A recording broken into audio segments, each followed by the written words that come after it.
Bonjour à tous, première vidéo au format vidéo. On va pouvoir parler en face à face.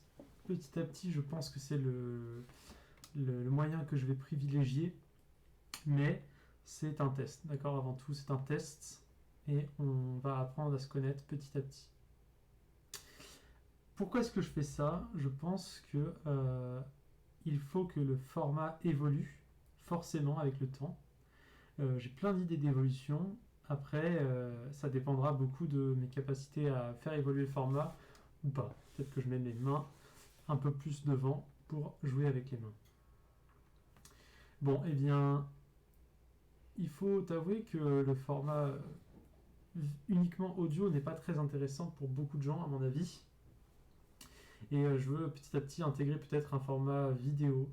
Donc il faudra que je règle mieux la caméra et ce genre de choses, mais c'est surtout un test, d'accord? Et comme ça, nous parlons de la ZL 29. Donc j'espère que vous allez bien. Qu'est-ce que nous allons parler aujourd'hui? Eh bien, aujourd'hui, nous allons parler de l'eugénisme. Je ne sais plus si j'en avais parlé dans des vidéos avant cela ou pas, mais c'est un sujet qui m'intéresse et j'en parlais donc avec certaines personnes, à savoir, faut-il être ou ne pas être eugéniste? La question est très intéressante puisque la plupart des gens vont dire qu'il ne faut pas être eugéniste, que c'est quelque chose de mal, puisque nous sélectionnons les gens en fonction de critères arbitraires. Et c'est là que je rentre en compte, c'est que, en fait, nous avons toujours été eugénistes. Nous choisissons toujours certains critères qui nous semblent plus pertinents que d'autres. Par exemple, il y a beaucoup de gens qui pensent qu'il faut avorter d'un enfant trisomique. C'est donc une forme d'eugénisme. Si nous avons un enfant trisomique et que nous considérons qu'il n'est pas assez intelligent, nous avortons. Donc nous sélectionnons certaines caractéristiques. Et la question qu'on peut se poser, c'est alors comment est-ce qu'on est capable de savoir quelles caractéristiques il faut enlever? Il faut sélectionner. Et c'est là tout le point de ce que j'appelle l'invarance, c'est-à-dire que si on faisait un modèle mathématique de la logique arbitraire pour laquelle on enlève, enfin on sélectionne certains caractères, et eh bien on serait sur une courbe dont il est impossible de prouver la légitimité du seuil que nous avons choisi. Typiquement, sur une courbe exponentielle, eh bien chaque point, si on zoome sur n'importe quel point, on retomberait sur une courbe exponentielle, et donc il n'y aurait pas de... ce serait arbitraire de choisir un point. Il faut donc choisir autrement. Ça ne peut pas être uniquement moral, notre choix d'eugénisme. J'imagine donc qu'en fait, il faut choisir par pragmatisme. C'est-à-dire que si quelque chose est pragmatique, alors nous pouvons le mettre en place. Si quelque chose ne l'est pas, alors nous ne pouvons pas le mettre en place. Donc ça simplifie grandement la tâche. La question que je me pose, c'est on peut extrapoler la logique des caractères à n'importe quelle chose. C'est le but de dire que quelque chose n'était pas... que quelque chose était totalement arbitraire. Par exemple, si je prends l'exemple de la taille, on peut dire, est-ce que on va choisir un enfant en fonction de sa taille?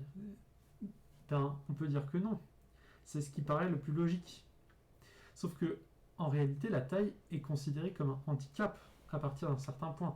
Je crois que c'est les hommes en dessous de 1,55 m ou quelque chose comme ça qui sont considérés comme handicapés. Et donc, ils vont avoir des traitements hormonaux pour être plus grands. Et il existe donc certaines personnes qui considèrent que ça va être un handicap et qu'il faut le soigner. Donc ma question est de dire pourquoi est-ce qu'on pourrait avorter d'un enfant qui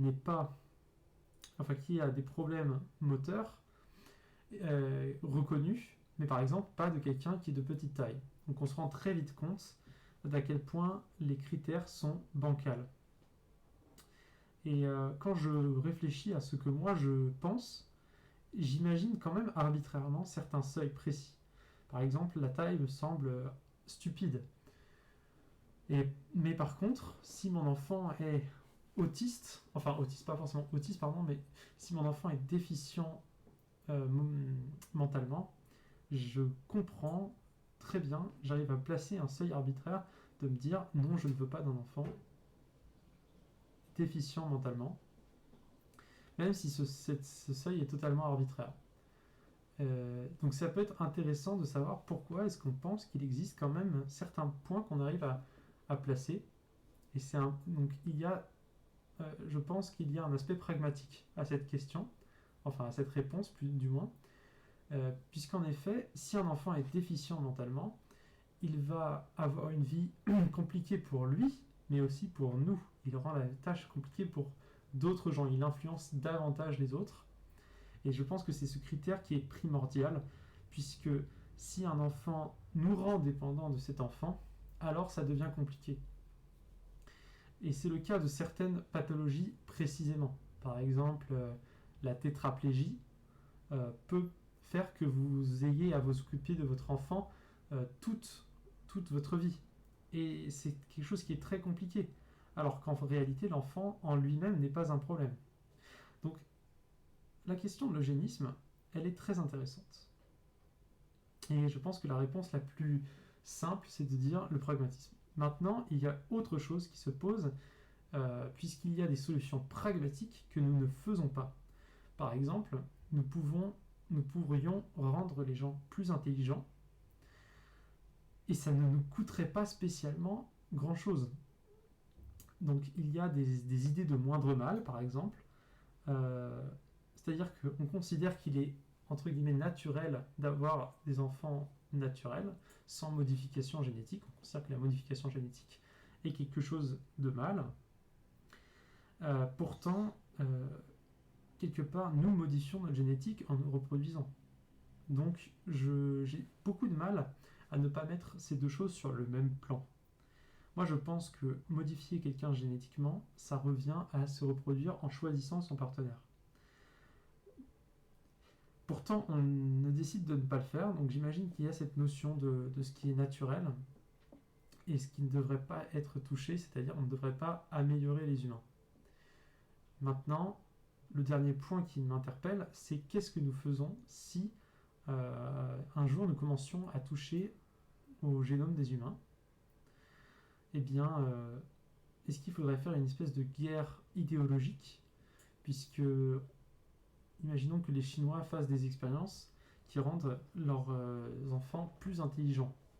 Ça peut être très problématique pour les années à venir, étant donné que nous aurions en quelque sorte une descendance qui n'est plus compétitive face à des individus qui seraient plus intelligents. Et ce, en plus, à l'infini. Donc, il y a une espèce de problématique de marché et de compétitivité déloyale, en fait. C'est pour cela, à mon avis, que nous nous accordons à éviter cela, puisque la politique de compétitivité déloyale n'avantage que le pays qui fait la compétitivité déloyale. Et donc, il paraît logique, en étant autant de pays, de vouloir éviter cela. Tout à fait logique, pour des intérêts individuels. Voilà.